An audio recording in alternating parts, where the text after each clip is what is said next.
Okay. Open siya. Tara sir, doon tayo sa front. Yan.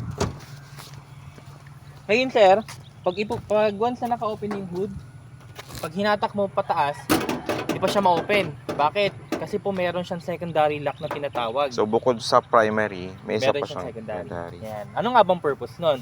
Para hindi siya lipa rin pag nagpatakbo ka ng mabilis. Okay. So, paano siya i-open? Gawin mo lang sir, kapain mo lang yung lock niya dito.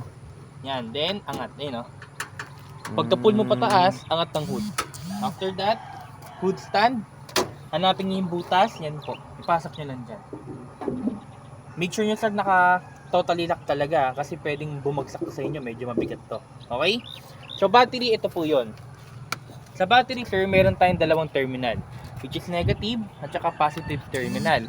Ang kailangan nyo na i-check dyan sir is dapat mahigpit yung pagkakabit ng both terminal ng dalawa. Kasi pag maluwag yan, possible po nyan sir is pwedeng hindi mag-start yung vehicle or baka mabilis malobat. So paano nyo i-check kung mahigpit yung pagkakabit nya? Aalogin nyo lang po. O, mas mahigpit, alog. Mahigpit. Pag nagalo ng konti yan, maluwag yon. So pag maluwag, saan nga ba yung kailangan higpitan dyan? Etong mga nuts nya. To, tapos to. Kuha sir? Ayun sir, pag once na, for example, nag-i-start ka ng end ng vehicle mo, nagka-crank lang, yung parang ano lang, parang ganun lang, huwag mo kagad isipin sir na sira yung sakyan. Baka kasi sir, yung terminal lang nila maluwag. So higpitan mo lang siya, then after that, start mo ulit. Kuha. O sir, ilang years ang lifespan ng battery? Yan ang tanong ko. Yan, 2 years sir. 2 years. Okay. Pero, depende pa rin yan sa driving habit mo.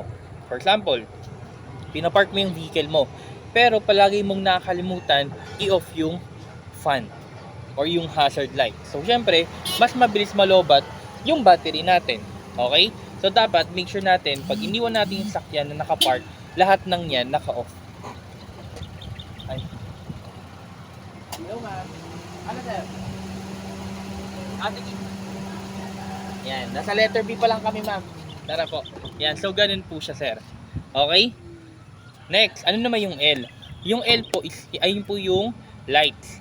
So pag nag-perform po tayo ng lights kay LTO, dapat bubuksan po natin yung accessories doon, which is yung low beam, ay yung park light, hazard light, headlight, pati yung reverse light.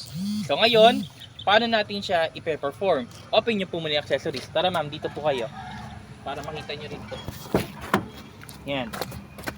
Paano natin malalaman kung naka-accessories po yung vehicle? Yan, ito po. Susian nyo lang, pero hindi nyo i-start yung engine ha. Pag nakailaw na lahat ng indicator lights. Pag naka-on na yan, pailawin nyo po hanggang headlight. Yan.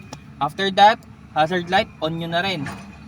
Pagka-on, reverse light, on nyo na rin po. Ipunta nyo lang sa reverse. So, naka-on na siya. Next, tingnan natin sa front. Tara. May tayo ma'am. Ang mapakan ko. Yan. Ngayon, ano naman kailangan check dito? I-check nyo po kung meron po mong busted na valve. Kasi hindi naman tayo pwede mag-proceed sa pagdadrive kung merong busted na valve dyan. Okay? So, hulihin. So, double check nyo lahat yan. So, park light, headlight, functioning, pati yung hazard light natin. Okay? After nyo mag-check sa front, iikutan nyo ng 360 yung vehicle nyo. Ano makikita sa likod? Anong mga ilaw? Brake light. Ano pa? Ano yung switch ko kanina? Ano ma'am? Hazard light. Ano pa? Yung switch ko kanina. Yun, reverse light. Check natin doon. Tara. So, yan po siya. Tail light, hazard light, and reverse light. Tatandaan nyo po ang kulay ng reverse light is puti lang palagi. Hindi pwede maging ano yan, kulay pula. Iyan ang ibig sabihin sir kapag aatras ka. aatras. So Pag kapag umilaw yan, umaatras siya. So automatic ba yun sir kapag Nag-reverse. nag-reverse? Yes po. Minsan, pag once na nag-reverse ka, depende to sa model ng vehicle. Kung may reverse cam ka, ito po yun.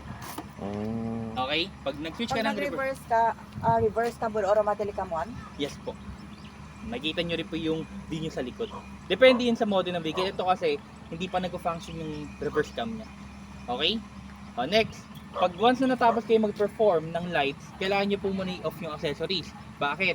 Kasi pag hinayaan nyo naka-on lang yan, eh hindi naka-on yung engine, pwedeng malobat yung Lobat battery. battery. Okay? Off muna natin. Battery. And lights. Yan, off, off, then off na accessories. Yan. O, next.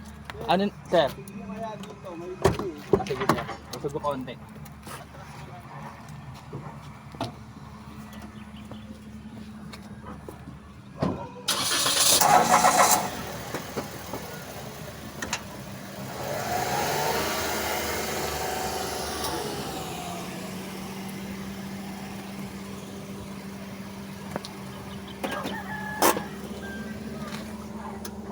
O, next. After ng L, ng light, ano naman yung O? Sige, hula. Tingin nyo ano yung O.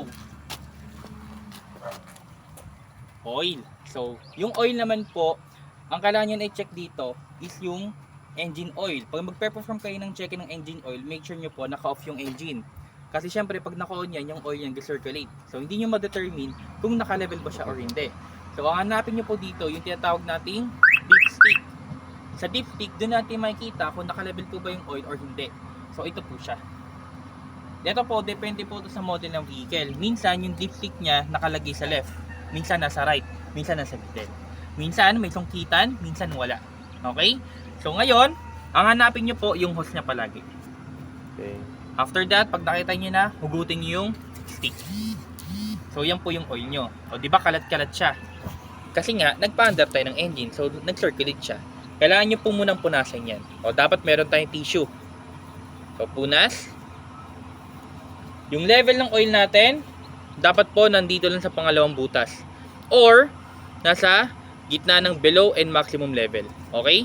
So, dapat dyan lang siya. Hindi pwedeng lumagpas. Kuha po. O, dip nyo ulit. Para malaman nyo kung naka-level siya. Yan na siya. Level or hindi? Yan. So, naka-level siya. Kuha po. Hindi pa pwedeng maubusan ng langis ang inyong sakyan. Bakit? Kasi pag once na natayuan ng langis yung engine nyo, yun, malaking maintenance po yan. Baba makina po yan. Kasi possible niyan, yung mga piston niya, pag wala ng oil na dumadaloy sa kanya, magkikiskisan po yan. Pwede rin po kalawangin. So, mabigat na maintenance po yun. Okay? O, tanong, tuwing kailan tayo nagpapa-change oil pagdating sa vehicle?